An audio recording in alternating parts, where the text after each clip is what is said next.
Welcome to the Pint Glass Football Podcast.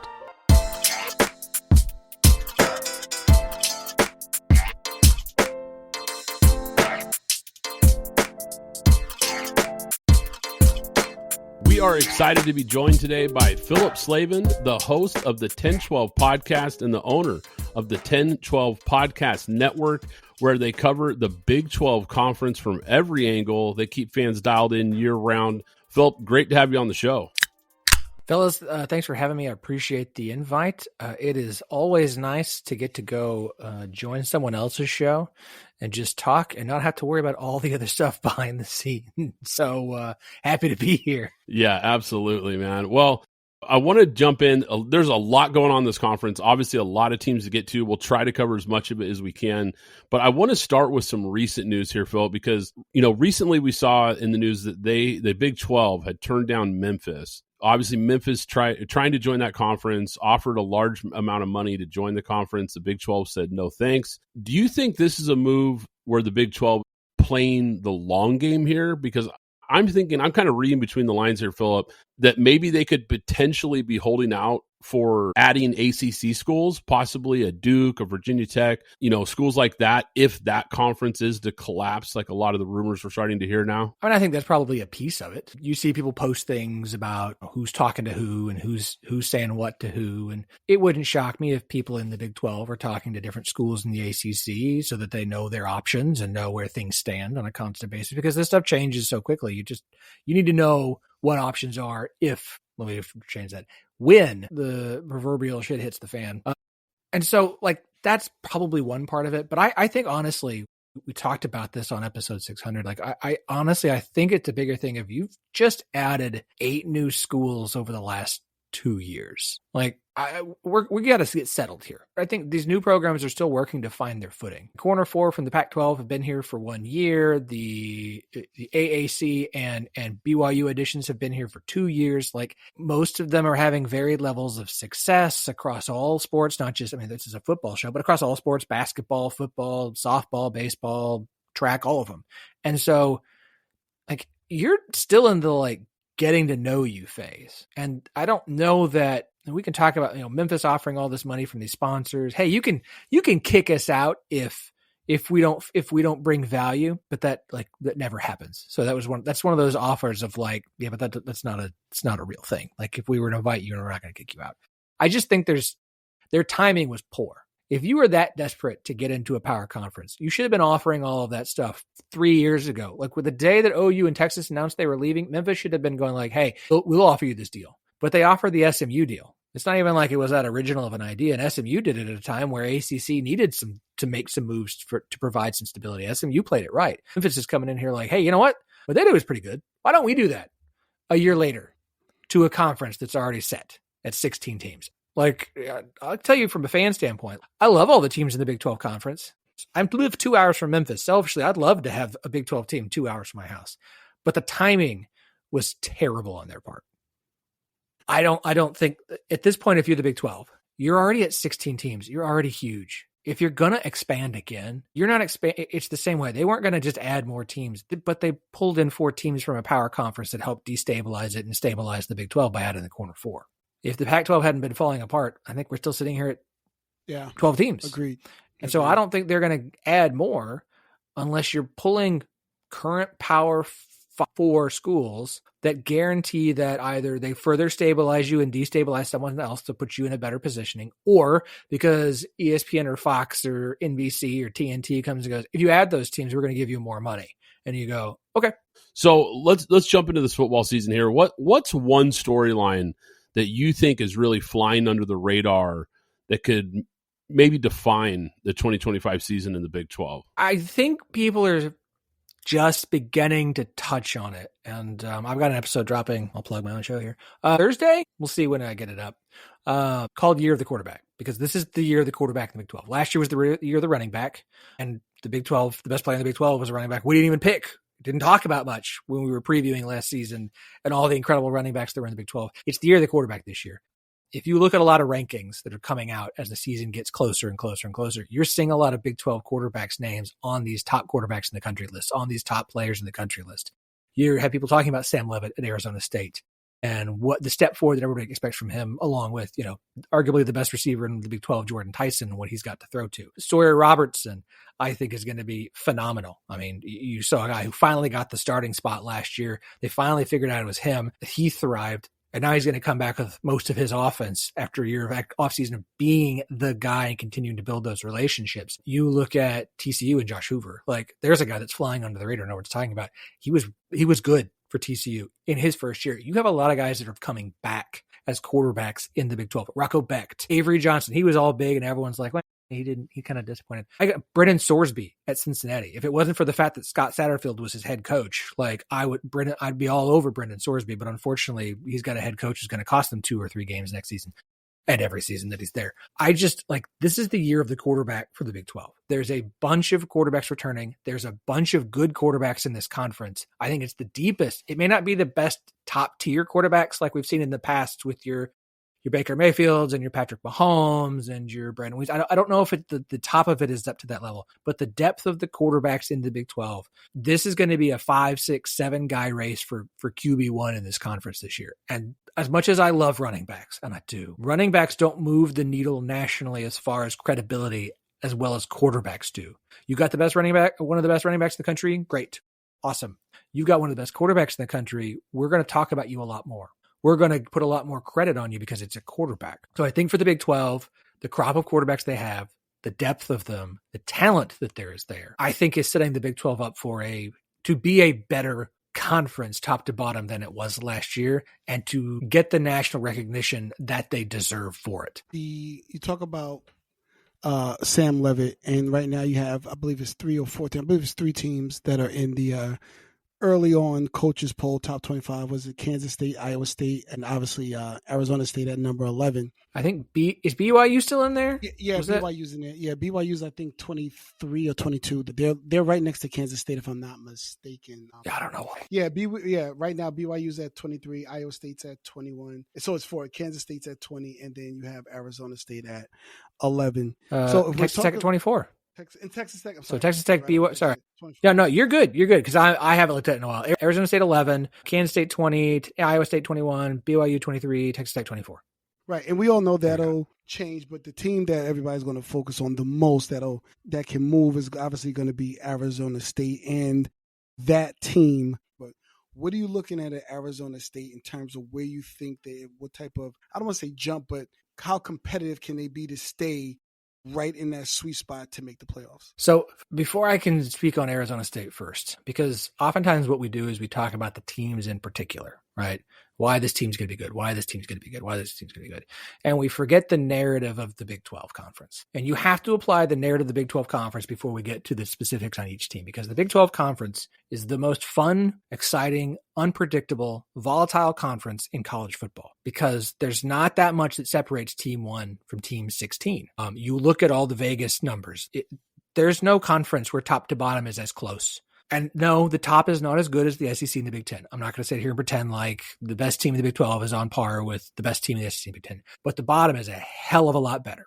And the win projections, the win totals and everything carry that out. Now, we could talk about records at the end of the year. That's fine. And you have teams who can stay in that upper echelon, that top half. Kansas State's the perfect example. The floor for them is 8 wins. Can they get to 10 or 11? That's a big question every year.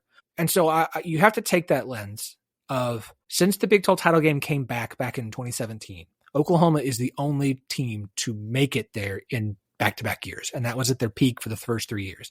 Since then, you have not had a repeat champion. You have not had a repeat title participant. And with 16 teams and there are 4 teams who could have made it to Arlington last year. The 2 that did because of tiebreakers. So this isn't a shot at Arizona State, because Arizona State's still going to be good. I still think they're going to be one of the 5 best teams in this conference this year. But I can't pick Arizona State for Arlington because history tells me that is a mistake. But what happens every year is, who won it last year? Who was there? Did they have a quarterback back? All right, that's who's going to be in Arlington. That's our number 1 and number 2. And I'm like, I ain't doing that. I'm not doing that. Because that's not how it works. That's never how it works. Go look. Until title games had like preseason. I know the Big 12 didn't do a preseason poll this year, which I thought was stupid. Preseason, like number 3 and number 8, number 6 and number 16, number 11 and number 4. It's never number 2. Preseason number 2 never made championship games. It came back, which is hilarious to me and just funny. Like, it's the curse of being preseason number 2 in the conference. And so I apply that to Arizona State and say, You lost Cam Scatterbo. Mm-hmm. I love everything you've brought back. I like Kenny Dillingham as a coach. I think this is a program moving in the right direction. I think they were a year early. I think they struck absolute gold on Cam Scatterbo. That man accounted for a third of their offensive yards and a third of their touchdowns last year. I understand you're going to try and replace him through the aggregate with what I think is a very good running back group. I love Udo from Army. They're very high on Malik Brown. Like, I like their running back room. None of them are Cam Scatterbo. He's a diamond in the rough. You're not going to replace him. And so this idea that Arizona State is just going to replicate last season, stay right there in a conference where that doesn't happen, they could go 10-2. They could go 9-3 and still lose out on tiebreakers and not get there. So, like, I'm not going to pick Arizona State to win the conference. I'm not going to pick Arizona State to go back to Arlington, but I'm certainly not going to pick Arizona State to have some massive fall off this year. They've got to figure out, hey, guess what? Teams were trying to load the box to stop him last year. They're not going to do that this year. So, Sam Leavitt, can you beat us? Can you beat us? If we load up on Jordan Tyson, how y'all doing now? You got some other real weapons that can step up? Because you had two guys that you had to really had to defend, like really three. You had a quarterback, a wide receiver, and the best running back in the Big 12, one of the best running backs in the country. And I got two guys I got to rope at. Yes, you have everybody else on the team, but I don't think you can repeat it because nobody does. Yeah, it's a good point. And to bring up your point on just how unpredictable this conference has been, if I'm not mistaken, Arizona State was picked, dead last in the preseason last year? That's the excuse they gave for not doing one this year, is because the argument was, well, it hurt our reputation when our 16th pick team won the conference. It's like, no, that's not what hurts your reputation. That's stupid. Put out a poll. Yeah, I was actually going to ask you about the poll. I thought it was weird, and I don't think it actually does them any favors at all, so I agree with you there. Now, I saw today that the most bet on team for season win total is the Colorado Buffaloes. And they're not only the most bet on over 5.5 wins, they're also the most bet on under 5.5 wins, making them the most bet on team in all of college football right now. The attention that this program brings, the coach prime effect, if you will, and with the NFL pedigree on this coaching staff that he's brought in, the staff that he's built there, how realistic is it for them to overachieve and kind of get back in the mix here? Because I think this program is headed in the right direction. I know they've lost a lot of star power, like I said, with the coaching staff and momentum. Could this be a program that could turn into a power program in the Big 12? The beauty of the Big 12 is that anyone could turn into a power program in the Big 12 at any time. I mean that generally. Even the team, maybe not West Virginia, any team in the Big 12 could become one of the best teams in the Big 12 if you get the coaching right and you get the top-down alignment from president, AD, head coach. If you get the quarterback right, if you get the alignment from the boosters who are going to spend the money on football to put you in that position, any team could. This is the way this conference is. This is why you should be a fan of a Big 12 team, because instead of being like, I'm in the SEC and I'm going to be proud of my 7-5 team. I don't know that I believe that Colorado has the ability to be a consistent winning program. I think Deion is one of the very, very few people who is big enough to outweigh the issues at Colorado that have been there for a very, very long time, that kind of have hurt Colorado from a recruiting standpoint, from being able to attract coaches standpoint, from a lack of investment standpoint. Like, Deion's gone. Like, I'm not going to hold out hope for like Colorado's going to stay big. I think that Vegas has it right. They could be good. They could be bad. I don't know this year. You lost Travis Hunter and Shedeur Sanders. More importantly, you lost Travis Hunter. Mm-hmm. We do this all the time. It's like, that guy's gone. But hey, no, we're not going to downplay Travis Hunter. We're not going to downplay how good he was. We're not going to downplay how important he was to that team. We're not going to downplay how important Shedeur Sanders was to that team. Do they have the offensive line figured out? Is it at 5 brand new starters this year for the third year in a row? Yeah. Or is it a team loaded with more transfers? I think Colorado might be the most volatile team in the Big 12 conference, and that's saying something for the Big 12 conference being as volatile as it is. I want to stay at Colorado for a minute. What's the likelihood and the thought that Deion is there? Let's just say, let's take the totality of 5 years, from counting the last 2 years, and then this upcoming season and the 2 years after that. Do we think Deion will be here for a full 5 year, or whatever his contract? I believe his contract is 5 years. Do we think he fulfills that contract, or do you think he fulfills that contract? So this is year 3, right? And last year's conversation was all about He's going to leave after this year and follow his son wherever and be the head coach of the Saints or the head coach of the Raiders or the head coach of insert team that will draft his son where he wants them to here. And he didn't. Whether that's because NFL teams didn't want to hire him as their head coach, whether that wasn't his plan all along, I don't know.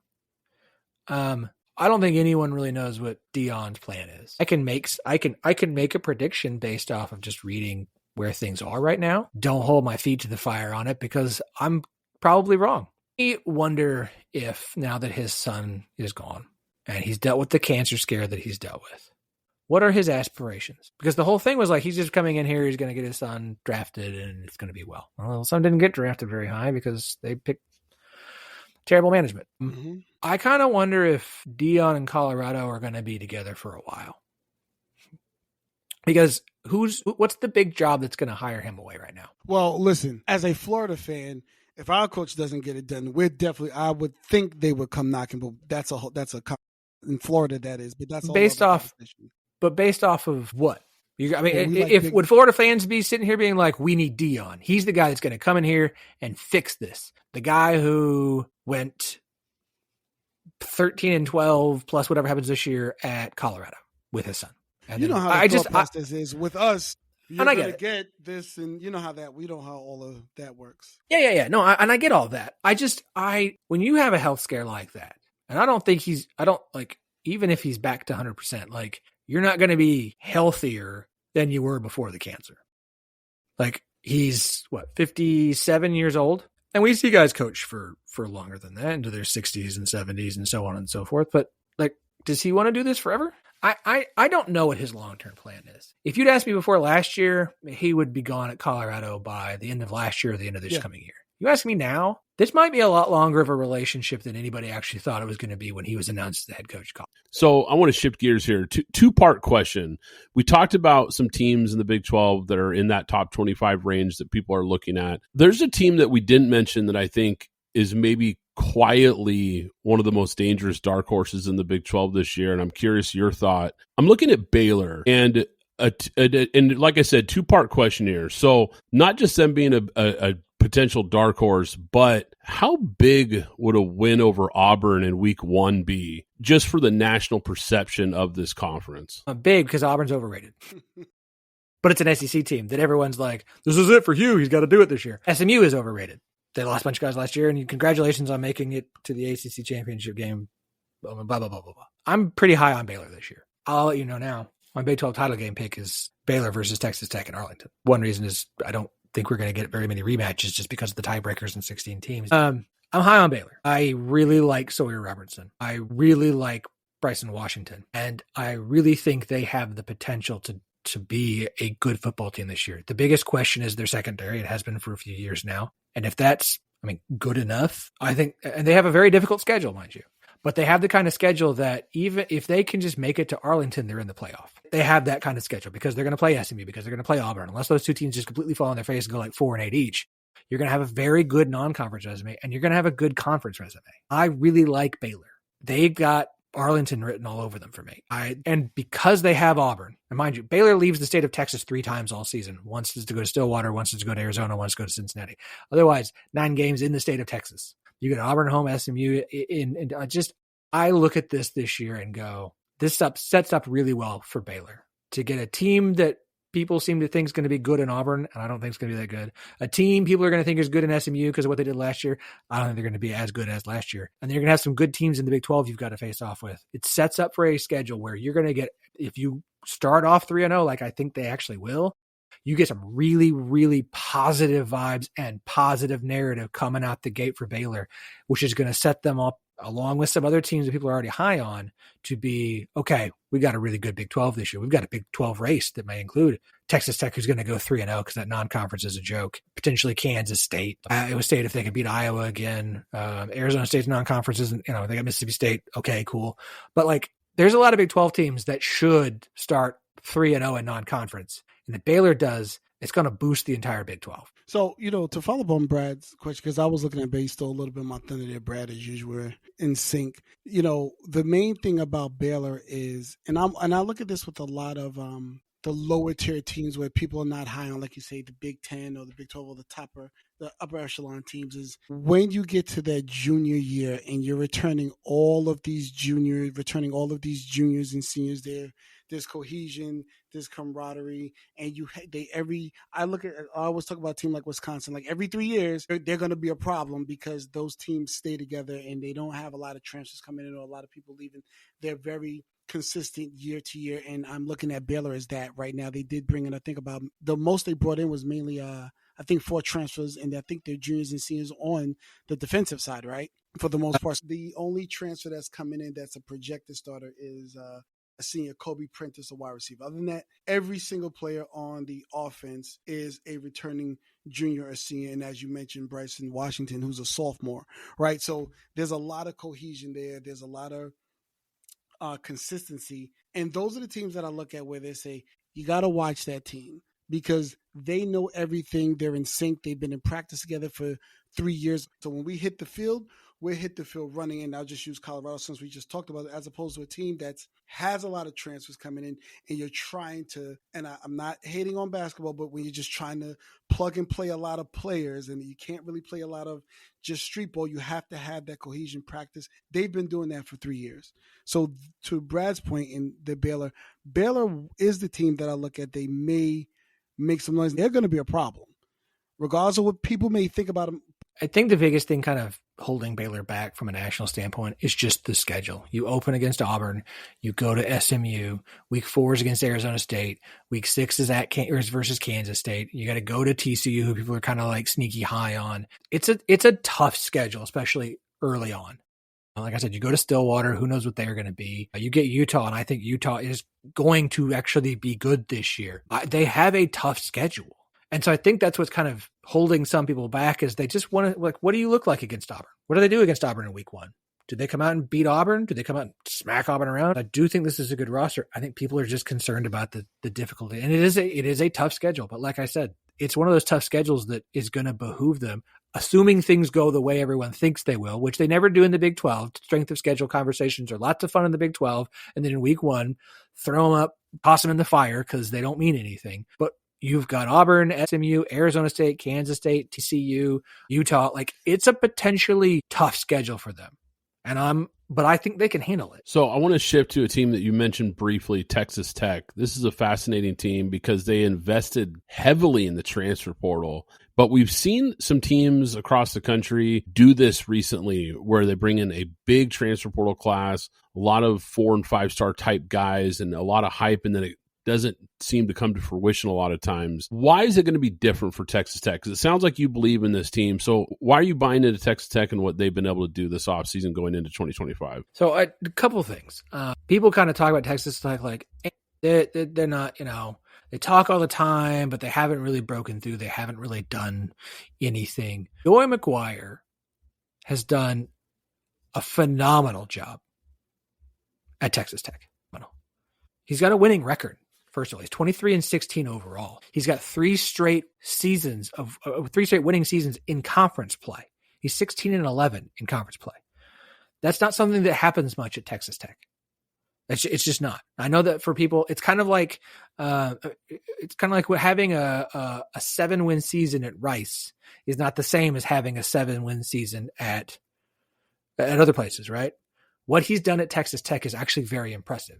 They just haven't had the 10-2, 11-1 season that then suddenly everyone says, okay, they're really good. And so you kind of look at that and say, look, they've been recruiting well for the last 3 years. This isn't some just like they brought in a whole bunch of people who were all immediately going to be starters because the roster was bad. Trash. The roster already had talent on it. What it didn't have was depth. The reason to be interested in Texas Tech this year is not because they brought all these guys in who are all going to be starters. This isn't like a basketball team who's replacing their entire starting 5 with 5 guys who came in out of the transfer portal from all over the country. Texas Tech vastly increased their depth of talent more than there's some maybe at the top end, but more than anything, they increased their depth of talent so that you're not going to have games where we got to bring in the backups and they're big step back from the starters. You're not going to have as big of a drop off. And so you look at Texas Tech, you add the talent that they have added from the portal to a roster that's already been good. It's already a good roster. You replace both your coordinators. I love pulling in Houston's defensive coordinator from last year. I forget his name. I really like the Leftwich hire for OC there. I think the only real question mark for Texas Tech at this point is Baron Morton. And I like Baron Morton. I love Morton time. Okay. It's Morton time. But you have to ask this question when it comes to Texas Tech quarterbacks because we've had the same problem every year for what feels like generations. Can he make it through the whole season healthy? Because there's not a backup.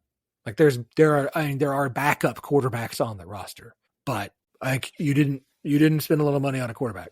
So I'm bought in on Texas Tech because I don't view this as like you just went out and bought a team. I view this as you bought talent to add to your depth overall. And you're spending a lot of money on guys in high school recruiting too, that you're bringing in and developing. So I think Joey Maguire continues to fly under the radar as far as good head coaches. Texas Tech's flying under the radar as far as programs that are on really solid footing. When you get into solid footing, that's when you start to be able to make the breakthroughs. And I think they're ready for the big one. Yeah, they're going 3 now. So I want to take a look at a top-down view of the Big 12 as a whole, right?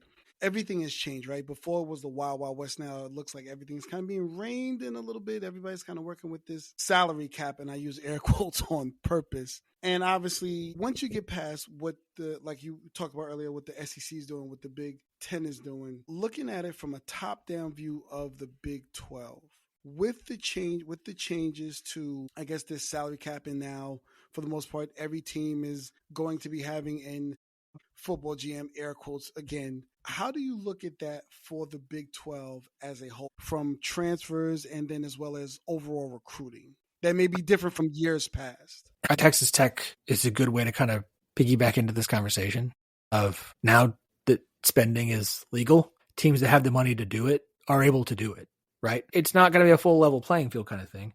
But then you look at conversations like what Iowa State's been having about, in 5-10 years, we're going to be broke. Everyone wants to spend that money because that's what you're going to have to do. You're going to have to spend the $200 million or whatever to be able, or $20 million, I forget the number. Like everyone's going to try and spend that money because you're going to have to be able to stay competitive. Who's spending it all on football? How much is being spent on basketball? What's going to be interesting is from a football standpoint, who puts most of it into football and who's able to find outside financial backing to basically run teams. Texas Tech softball had the year they had because they've got some donors who said, we're ready for Texas Tech softball to be good. We're basically going to fund this program. Oklahoma State wrestling is continuing to build right now because they've got some people now funding that program. And so if you're the Oklahoma State athletic department, you're the Texas Tech athletic department, you say, okay, well, those are taken care of over there.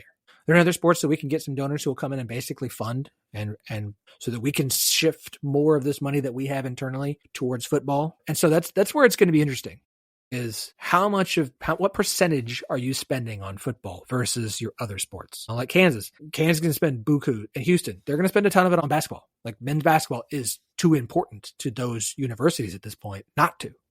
It's more about, hey, we can actually stop handing people kids McDonald's bags. We could just be like, we got money to spend and this is how we want to spend it. And so the schools that have strong financial support outside of just the athletic department are the ones who are going to be able to be more successful across the board versus the ones that need to feel like they need to stay competitive in multiple sports without the outside backing like that. So I want to shift here to Kansas State because like we mentioned earlier about this team, they're the betting favorite according to Vegas, but we know this conference is pretty wide open. But this is a good roster. What makes them so dangerous this season? Why could they make some noise? It's because it's Kansas State. There's no more consistent program in the Big 12 right now than Kansas State since Oklahoma State face planted to 3-9 last year. And so now you look at Chris Kleiman and he's had 8 wins every year except for the COVID year. And as we all know, you could throw the COVID year out the window because it doesn't mean anything. Otherwise, they're going to win 8 games. Like Kansas State's going to win it. The floor for Kansas State is 8 wins. The question every year is, can they get to 10? Can they get to 11? Or are they going to be 8 or 9? They're going to hit 8. Is that going to be it? Is that the ceiling this year? Or is it just the floor? And so you like to think for them, year of the quarterback and all, that Avery Johnson's going to take a step forward. And you need him to in his junior year. Because if you look at Kansas State, they lost 4 games last year. In 3 of those, Avery Johnson threw 1 touchdown and 6 interceptions. And the other one was Farmageddon. Kansas State's going to have a good defense. They're going to have a good scheme. They're going to have a good rushing attack. Their wide receivers are going to be fine. But if Avery Johnson takes a step forward, and more than anything can avoid the just back-breaking killer mistakes like he had last year at BYU, last year against Houston, last year against Arizona State, If he can avoid games like that, Kansas State's absolutely going to be in contention at the end of the year to go to Arlington. Their biggest thing is, how does the year start? You open the season in week 0 against Iowa State in Ireland. Then you're going to also have Army in your non-conference. You're going to play Arizona. I don't know. It doesn't mean a whole lot. It's Arizona. You go to Baylor. You go to Utah. You go to Kansas. The rest of the schedule, from a conference standpoint, after Iowa State, they have Texas Tech at home. They've got some tough teams, but it's not a murderer's row. And I think they have a shot this year. I can give you 5 or 6 teams, and you can give me any combination of those 5 or 6 teams and tell me that they're going to be in Arlington, and I'll say, okay. Okay, I've got 3 then that I'll throw out because I'm curious your thoughts on them. Utah, TCU, and Kansas.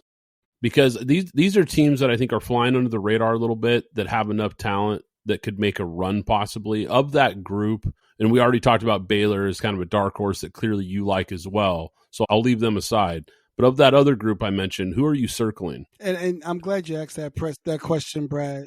And I'm glad you asked about Utah, because you've mentioned Utah a few times as being a tough team. So I was going to ask about that. I want to know your thoughts on Utah, because I don't see it. I want to know what you see. Well, I'll do this. On Kansas, I have no idea. They lost so much from last year's team. I think they finally figured out the offensive coordinator spot. I don't know if we're ever going to see the Jalen Daniels that we all thought we were going to get to see for his career. So, at this point, I don't know with Kansas. I don't feel confident enough in them until I see something from them. TCU won 9 games last year. Y'all realize that? Quietly had a very nice season. Got their foundation reset after, go to the national championship, don't make a bowl game. Now we got 9 wins. We've got a foundation set. We've got our quarterback. Now we brought in some nice transfers. TCU is absolutely one of those teams that if you told me they make it to Arlington, it's not going to surprise me. Part of that is just the Big 12, but part of it is I think they've got something that they've got kind of set there. Utah last year still won 5 games, as abysmal as that offense was. They could have won a lot of the games that they lost. They were in a lot of close games, but they couldn't score. If you'd see the defense would do everything it could to keep them in those games, and the offense would absolutely let them down. Kyle Whittingham is back because he didn't want to go out with how last season went. It's his last year. He's trying to get everything set up for his DC, who helped make the offensive coordinator hire, which was a phenomenal hire. You bring in Devin Dampier. He's an interesting one to me, just because are they going to be okay with him improvising as much as he does? But it's Utah. That defense is still going to be good. If you had any semblance of an offense last year, they're a better team. Any semblance of an offense last year, they're going to a bowl game. So look, you lost to Arizona by a lot. You lost by 8 to Arizona State. You lost by 6 to TCU. You lost by 3 to Houston. You lost by 1 to BYU. You got blown out by Colorado. You lost by 3 to Iowa State because they couldn't score. Now you're going to actually have an offense and a quarterback you're not having to wheel out there like it's Weekend at Bernie's. Sorry, kids, old reference. Look it up. Ask your parents. Utah is going to be good this year because their defense is going to still be reliable. They're going to be able to run the ball, and now you're going to have a quarterback who isn't holding the team hostage because he can't stay healthy. Yeah, that was my thought too. Is that the quarterback situation was a mess with injuries and it was just it just derailed the offense altogether. But I'm with you. I think Utah is definitely a sneaky team this year. Last team I want to mention here, because you briefly touched on it though. I love this quarterback, Rocco Becht. Can he carry Iowa State into Big 12 contention? I know they lost some really good receivers, but is this a team with him under center? Could they make some noise? He's interesting just because if you look at his statistics last year, he took a step back despite having 2 wide receivers who went off to the NFL. I think the offense changed a bit. They wanted to throw the ball downfield a lot more, and so he had to get used to that. I know they brought in some transfers they're excited about. Both of his tight ends return. You've got 2 solid running backs. This year is entirely on him because he doesn't have 2 NFL wide receivers that I know of. I mean, maybe they are. Maybe they'll both get drafted. Maybe both transfers will be awesome. But it's going to be very much about him this year. Can he take a big step forward? You've got the same offensive coordinator for another year in a row. They kind of had some volatility there for a few years that guys were leaving. Kind of like Utah. The defense is going to be there. The defense is going to be good. Who knows if the special teams is good? That's never been Matt Campbell's calling card. Iowa State could be good. I'm not going to pick them to go to Arlington because we don't pick teams to go back to back. But it's a big question with Rocco. I don't know. He's one of the ones returning where I like Rocco Becht. But he's one of the few where the numbers went down last year versus a lot of other guys who suddenly got a lot more passing attempts and their completion percentage went up. His went down. And so are you adjusting the offense to better suit his skill set, or is he improving on the things that he has to do better to improve that passing percentage, which specifically is passing the ball downfield? So let's bring this whole thing kind of full circle here. We've talked about how deep this conference is, how unpredictable this conference is, and it's really what makes it such a fun conference to watch. And we talked about how Arizona State was the team that was picked at the very bottom, surprised everybody, and made a run to win the title. If there is a storyline like that, where a team that's truly being viewed not as a middle of the conference dark horse, not as a favorite, of course, but a team that's way down at the bottom that you think could actually surprise people and make a total dark horse run, what would be your dart throw? I can give you 3. Okay. How quickly does Willie Fritz get things going in Houston? I think he's a year away. I really do. I think they need another year. Scott Satterfield gets put in a box, locked in a closet, and the team's just allowed to compete well. And so Cincinnati has a big run because I think the talent on that roster is actually pretty good considering what Luke Fickell left. But Scott Satterfield is the head coach. And the last one, if you want the real dart throw of dart throws, would it shock anyone if Mike Gundy pulled another Mike Gundy? He's replaced most of that roster, his entire coaching staff. Would it shock anybody if he just somehow went out there, lost to Oregon in week 2, but still found a way to finish tied for second in the Big 12 and go to Arlington against Texas Tech? And lose, but still get there. I love it, man. This has been an absolute blast. Guys, once again, we've been excited to have Phillip Slavin. He is the host of the 1012 Podcast, the owner of the 1012 Podcast Network, where they cover all of the Big 12 Conference from every angle. Be sure to check out his show as well as the network of shows that they have to offer there covering all the different teams. Phillip, this has been a blast, man. Thanks so much for coming on the show. Guys, seriously, thank you for having me. It's always a good time to talk to Big 12. It's also always a good time to talk and not have to worry about editing afterwards. So I appreciate you guys handling that for me. If you're a Big 12 fan, we've got shows for just about everybody. You can find them all at 1012network.com. We're 1012 Network on Twitter. I refuse to call it the other name. 1012 Podcast on Blue Sky, YouTube. Yeah, we're getting things going. Season's almost here. Thanks for listening to the Pint Glass Football Podcast. Be sure to subscribe and follow us on Twitter at PGF Podcast.